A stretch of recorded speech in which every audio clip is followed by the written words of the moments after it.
आमच्यातल्याच 2 सदस्यांनी अपहरण केलं अशी खोटी तक्रार पाठी दाखल केली. आता ज्यांच्या विरुद्ध तक्रार दाखल केली त्यांनी पोलीस स्टेशनला त्यांचा अर्ज दिला. 5 वर्षाचा जाऊन अर्ज दिला त्यांना की माझं कोणी अपहरण केलं नाही, काही नाही, मी इथेच आहे.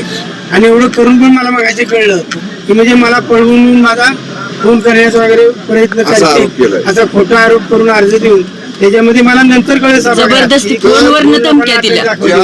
ज्या बापूसाहेबांच्या बद्दलचा गुन्हा दाखल केला म्हणजे स्वतः याचं अपहरण झाले ती व्यक्ती पोलिसांना जाऊन वाई पोलीस स्टेशनला सांगते की माझं अपहरण झालेलं नाही, मी माझ्या पक्षाबरोबर आहे. आणि आमच्याच पक्षातले युतीमधले 2 सदस्य त्याला आरोपी केलं. आम्ही आतमध्ये गेलो. आपण कदाचित व्हिडिओ मध्ये तुमच्या नसल आलं इथं तळमजल्यातलं, पण कामेश कांबळे नावाचे एक राष्ट्रवादी काँग्रेस पक्षाचे सदस्य त्याला हिथं दमदाटी केली. इथल्या मंत्री महोदयांनी शिवेंद्रसिंह राजे भोसलेंनी स्वतः त्याला मी घेऊन आत जात असताना त्याला ओढलं. आता ज्या सदस्यांचा संबंध नाही, अमोल मोहिते नगराध्यक्ष त्यांचा काय या निवडीशी संबंध, ते कसे आत आले? फिरोज पठाण त्यांचा काय संबंध, ते सदस्य नाही, ते कसे आत आले? त्या लोकांनी मी त्याला धरलं असताना तिथनं ओढायचा प्रयत्न केला. आमदार मकरंद पाटील साहेब होते, आम्ही होतो. आम्ही त्याला घेऊन आतमध्ये गेलो. म्हणजे आतमध्ये त्याला दरवाजेपर्यंत सोडलं, आम्ही बाहेर थांबलो तिथं. आतमध्ये आता आपल्याला सांगितलं सदस्यांनी आमच्या की त्याने हात वर त्यांच्या बाजूने केला नव्हता, तरी सुद्धा 3 वेळा विचारलं हात वर करायचा आहे का, हात म्हणजे काय, आणि त्याचा धरून हात शेजारच्या सदस्यांनी धरून त्यांचा हात वर केला. याचा अर्थ म्हणजे प्रशासन हे पूर्णपणे हे प्रशासन लोकशाहीचा खून करणारं प्रशासन आहे, लोकशाहीचा गळा घोटणारं प्रशासन आहे.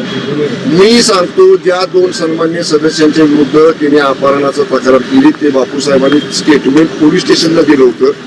त्या सदस्यांना आम्ही सभागृहामध्ये त्यांना घेऊन जात असताना मी त्याला धरलं होतं. आमच्या मांडवे संदीप मांडवेला 10 पोलीस मला ओढत होते. 10 पोलीस, मी पालकमंत्री आहे, राज्याचा मंत्री आहे. आबा तिथं माझ्या मदतीला आले. आबांना 4-4 10 पोलीस धरत होते. म्हणजे राज्याच्या मंत्र्यांना जर पोलीस आता माझ्या हाताला लागलं, रक्त आलं त्या हातातलं, मी त्याला रुमाल बांधला, ते सगळं होईपर्यंत नंतर पट्टी या ठिकाणी केली. म्हणजे पोलीस सुद्धा घरगाड्यासारखं वागले, घरगाड्यासारखं. ज्यांचं त्याला भारतीय जनता पक्षाच्या घरगाडीसारखं काम सातारा पोलिसांनी केलेले अत्यंत निंदनीय कृत्य आहे, लोकशाहीचा गळा घोटणारं कृत्य आहे. निश्चितपणे याचे पडसाद सातारा जिल्ह्यामध्ये तीव्रपणाने उमटतील. आणि आम्ही जरी महायुती सरकारमध्ये मंत्री असलो तरी शेवटी आमचे पक्ष आहेत, आमच्या पक्षाचं काम करायचा आम्हाला अधिकार आहे. पक्षाचं काम करताना पोलीस बळाचा वापर केला तिने, पोलीस बळाचा 100 साध्या जिल्हाधिकारी सुद्धा त्यांच्या प्रक्रियेमध्ये असताना त्या प्रक्रियेमध्ये आज जाऊन सगळे मंत्री आणि आमदार सरळ सांगतात आम्हाला मतदान करा, सीसीटीव्ही फुटेज बघून घ्या. याचा अर्थ प्रक्रियेमध्ये जाऊन आतमध्ये जाऊन जर बोलत असतील तर लोकशाही कुठली राहिली ते. आणि मी एक सांगतो, आता भाजप ढोलताशा वाजवू दे, पण नैतिक विजय हा शिवसेना राष्ट्रवादी काँग्रेस पक्षाचा आहे. आमचे 37 सदस्य होते, आमच्या 2 सदस्यांना त्यांनी घेऊन गेले, शिवसेनेच्या राष्ट्रवादीच्या 2 सदस्यांना घेऊन गेले. आता त्यांच्यावर डिस्क्वालिफिकेशनची प्रक्रिया पक्षामध्ये आम्ही सुरू करणार आहे, तो भाग वेगळा आहे. पण अशा पद्धतीनं बहुमत कुणाला दिलं होतं जिल्ह्याने? 37 सदस्यांना निवडून देऊन राष्ट्रवादी काँग्रेस पक्ष शिवसेनेच्या युतीला सातारा जिल्ह्याला जिल्हा परिषदेतलं बहुमत दिलं होतं. जनमताचा अपमान, जनमताच्या निर्णयाचा घोर अपमान प्रशासनाच्या, पोलिसांच्या, जिल्हा प्रशासनाच्या मदतीनं भारतीय जनता पक्षाने या जिल्ह्यामध्ये आज केलेला आहे. ठीक आहे, आता त्यांना क्षणिक आनंद मिळेल, पण घोडे मैदान दूर नाही. खूप मोठ्या निवडणुका येणार आहेत इथनं पुढच्या काळामध्ये.